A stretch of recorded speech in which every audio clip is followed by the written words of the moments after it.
Mon île adorée est un ouvrage autobiographique écrit par Hervé Tamé. Il y raconte entre autres toutes ses années passées sur l'île de Ré, en vacances avec sa grand-mère et ses parents.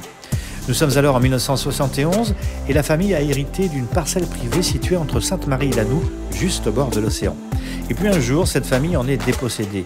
La loi du littoral de 1986 est passée par là et le temps a ensuite fait son travail. Fini l'évasion vers l'île de Ré, terre d'accueil de ce Rochelet.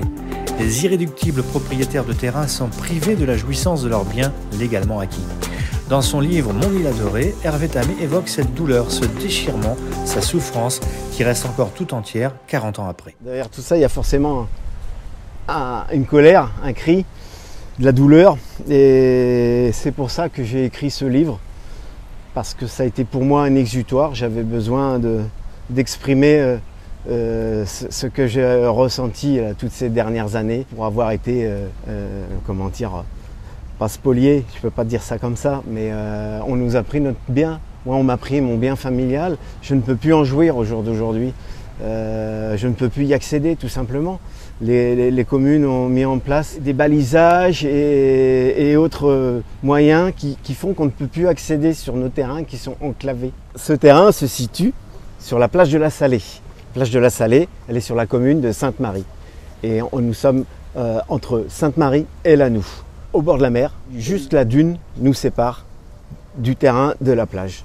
Donc le soir, on est bercé par le bruit de la mer, tout simplement.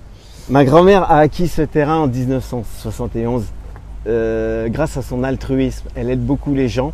Et pour la remercier, une personne, sur sa fin de vie, lui lègue ce petit bout de terrain. Et puis rapidement, comme on vient tous les week-ends, et puis pendant les grandes vacances, eh bien mes parents vont acheter une caravane, tout simplement. La loi du littoral nous a énormément contrariés parce qu'on nous a obligés, au fur et à mesure du temps, on nous a obligés à quitter les lieux.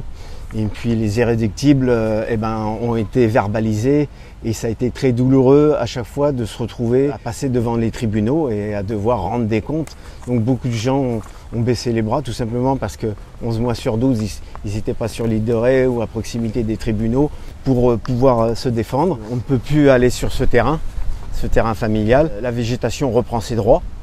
On nous demande d'entretenir un terrain parce qu'il y a des gens qui viennent squatter tout simplement. Et ça peut être dangereux pour eux. On ne sait plus quoi faire, on ne sait plus comment faire. La loi du littoral, entrée en vigueur en 1986, a certainement concilié le développement des activités humaines sur les zones littorales et la préservation du paysage et des écosystèmes marins, mais elle a surtout contraint les propriétaires de parcelles privées à ne plus jamais jouir de leurs biens honnêtement acquis.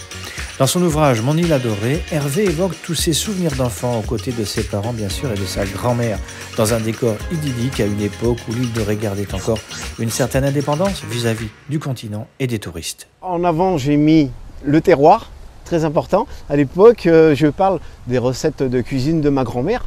On allait par exemple ramasser des cagouilles et elle les cuisinait.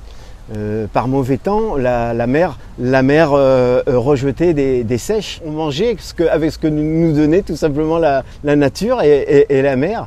L'estran, il y a 50 ans, était extrêmement riche.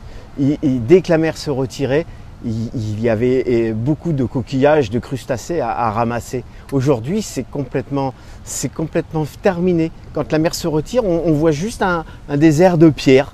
Il n'y a plus de végétation, il n'y a plus de vie sur cet estran. Il n'y a plus de vie. Il faut aller très loin, peut-être en bateau pour pouvoir pêcher. Mais je sais que sur Sainte-Marie, il n'y a plus de petite pêche. En plus, on est contrôlé, donc forcément, dès qu'on dépasse quelques palourdes de trop, eh ben ce que je veux bien entendre, il faut remettre tout ça à l'eau. Bon, il faut bien que ça perdure tout ça. Il n'y a plus rien sur l'estran. Il n'y a plus rien. Alors qu'avant, c'était riche. On s'amuse à pêcher des palourdes et puis ces palourdes, on les déguste forcément, toujours sur les recettes de cuisine de la grand-mère, mais on les vend aussi, on les vend au village et en échange, on repart avec des fruits, des légumes qu'on a pris à l'alimentation, qui a bien voulu nous acheter nos palourdes. Je comprends qu'aujourd'hui, là encore, ça serait plus possible, tout simplement. Mais voilà, à cette époque-là, c'est un échange de choses. Voilà, la pêche nous nourrit et plus. Vous retrouverez dans le descriptif de ce reportage le lien qui vous permettra d'acheter le livre d'Hervé Tamé, Mon île adorée. Une belle lecture pour cet été 2021.